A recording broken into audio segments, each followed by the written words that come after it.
Hello बच्चों, आज जो मैं तुम्हें पढ़ाने जा रही हूँ वो है हिंदी व्याकरण। हिंदी व्याकरण में जो है टॉपिक है संज्ञा।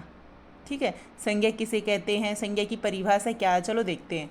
संज्ञा किसी व्यक्ति, वस्तु, स्थान, भाव आदि के नाम को संज्ञा कहते हैं या किसी भी नाम को संज्ञा कहते हैं।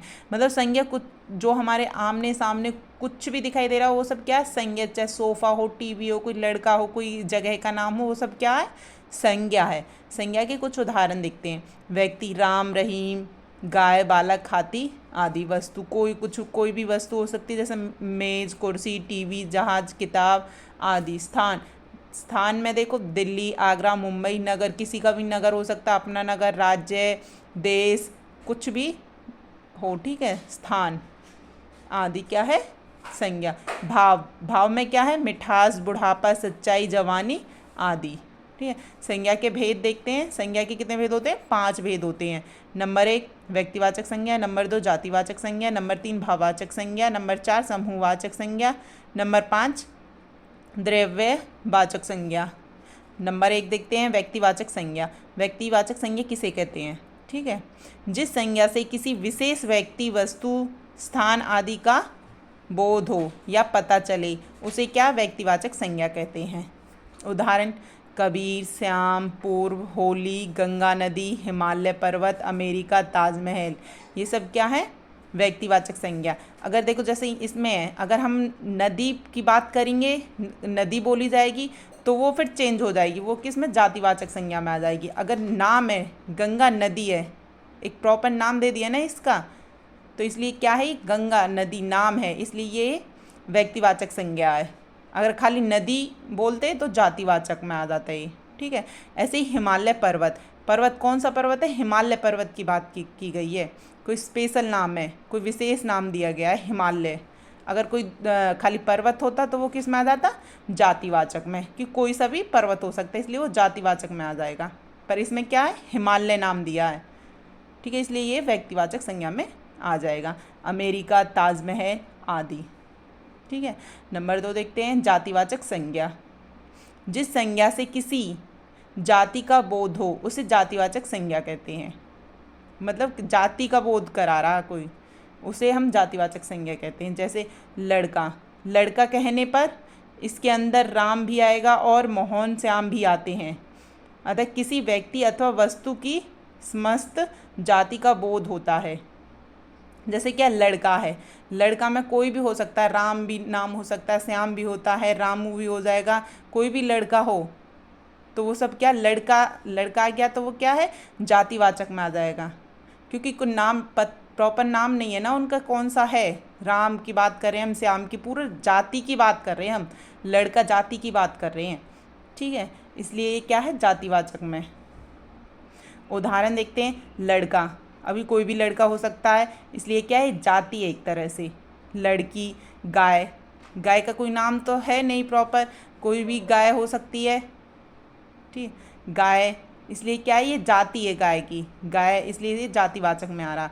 पर्वत, अब इसमें ये तो नहीं बताया कौन सा पर्वत है, पर्वत है, अभी तो कोई सा भी पर्वत हो सकता है क्योंकि ये जाति है पर्वत, तो इसलिए इसमें क्या है, ये जातिवाचक में। अगर बोलते हिमालय तो व्यक्तिवाचक में आ जाता। ठीक है, नदी, उसी तरह में नदी, नदी में क्या है, कौन सी नदी की बात कही गई है, गंगा नदी है, नर्मदा है, कौन सी नदी है, तो अगर नदी का नाम होता तो व्यक्तिवाचक में आ जाएगा, खाली नदी बोलिए तो वो जातिवाचक में। शेर, पक्षी, फल, फूल, आदमी, पुस्तक, कक्षा, अध्यापक आदि, ये सब किस में, जातिवाचक के उदाहरण है। आगे देखते हैं भाववाचक संज्ञा। जिन संज्ञा शब्दों से किसी व्यक्ति, वस्तु के गुण या दोष का पता चले उसे भाववाचक संज्ञा कहते हैं। उदाहरण अच्छाई, बुराई, मिठास, बुढ़ापा, जवानी, खटास आदि, ये सब क्या है, भाववाचक संज्ञा है। नंबर 4 देखते हैं समूहवाचक संज्ञा। समूहवाचक संज्ञा किसे कहते हैं, जिन संज्ञा शब्दों से व्यक्तियों या वस्तुओं के समूह का बोध हो, वस्तुओं के समूह का पता चले या बोध हो, ठीक है, उसे समूहवाचक संज्ञा कहते हैं। या जहाँ पर एक से ज़्यादा व्यक्ति या वस्तु होने का बोध हो उसे समूहवाचक संज्ञा कहते हैं। यह जातिवाचक का ही एक भाग है, जो समूहवाचक है वो क्या है, जातिवाचक का ही एक भाग है। ठीक है। उदाहरण जैसे सेना, सेना क्या है, एक आदमी से तो सेना नहीं बनी है, पूरे ज़्यादा होने से क्या है, समूह में होने से ही तो सेना बोली जाएगी ना। वो सभा क्या है, एक सिंगल से तो नहीं है, सिंगल आदमी से तो नहीं है सभा। जब 2-3 इकट्ठा समूह होंगे तो वही तो सभा बोली जाएगी। उसी तरह में भीड़, भीड़ एक व्यक्ति या वस्तु की नहीं है, भीड़ क्या है, बहुत सारे लोगों की है, इसलिए उसको भीड़ बोले तो वो क्या है, समूहवाचक है, समूह है एक तरह से। ठीक है।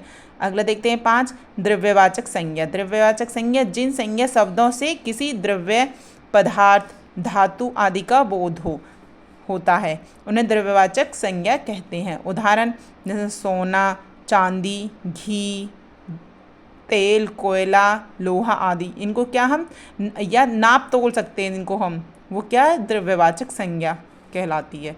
ठीक है। चलो अब हम इसका अभ्यास देखते हैं। संज्ञा जो भी हमने टॉपिक पढ़ा ना संज्ञा, उसका अभ्यास करके देख लेते हैं। ठीक है। प्रश्न 1 देखते हैं, निम्नलिखित में से किस विकल्प में भाववाचक संज्ञा युक्त शब्द हैं। बताना कि भाववाचक संज्ञा जो ऑप्शन दिए हुए हैं इनमें से भाववाचक संज्ञा कौन सी है। ठीक है। मोहन, लड़का। मोहन क्या व्यक्तिवाचक है, लड़का क्या है, जातिवाचक है, तो ये तो नहीं है, इसमें पूछा भाववाचक संज्ञा।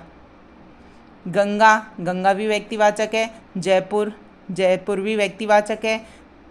बचपन, योग्यता, भाववाचक होते क्या है, जिसमें भाव छिपे हो, जो दिखाई नहीं देते हो। ठीक है। बचपन, योग्यता, ये तो दिखाई नहीं देते, ये क्या है, भाववाचक संज्ञा, इसलिए इसका उत्तर क्या हो जाएगा, बचपन और योग्यता। इसका उत्तर हो जाएगा सी, स वाला। ठीक है। पहाड़ और नदी, क्या पहाड़ क्या जातिवाचक है, नदी भी जातिवाचक है, तो खाली इसमें क्या बचपन और योग्यता, इसका उत्तर हो जाएगा बचपन और योग्यता। अगला प्रश्न देखते हैं, किस शब्द में भाववाचक संज्ञा है। गाय, होली, हिमालय, मित्रता, तो इसका उत्तर क्या हो जाएगा, मित्रता, क्योंकि गाय क्या जातिवाचक है, ये व्यक्तिवाचक है, हिमालय क्या व्यक्तिवाचक है, मित्रता क्या है, भाववाचक है, तो ये क्या है, इसका उत्तर मित्रता। प्रश्न 3 देखते हैं, निम्नलिखित में से किस विकल्प में सभी शब्द व्यक्तिवाचक संज्ञा है। ये विकल्प दे रखे हैं हमारे पास 4, इनमें से सभी में जो व्यक्तिवाचक संज्ञा होनी चाहिए। ठीक है। जैसे गंगा, गंगा व्यक्तिवाचक है। तालाब, अभी कौन से तालाब की बात हो रही थी, तो जातिवाचक में आ गया। उसी तरह में नदी, नाम होता तो व्यक्तिवाचक होता, तो ये तो जातिवाचक है, तो ये तो नहीं हो सकता। फिर अगला देखते हैं, बकरी, घड़ी, चाचा, होली, होली क्या व्यक्तिवाचक है, बकरी क्या जातिवाचक, ये भी नहीं रहेगा हमारा व्यक्तिवाचक संज्ञा। जनवरी, जनवरी क्या एक ही है, विशेष जनवरी है ना, तो नाम है, तो ये क्या व्यक्तिवाचक है। पृथ्वी, पृथ्वी भी नाम है।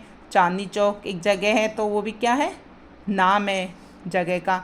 प्रदीप, ये भी नाम है, तो ये सब क्या है, व्यक्तिवाचक संज्ञा में आएंगे। लड़ाई, ममता, हाथ, रामायण, लड़ाई क्या भाववाचक है। ठीक है।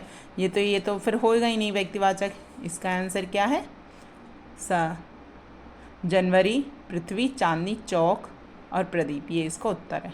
ठीक है बच्चों, थैंक यू।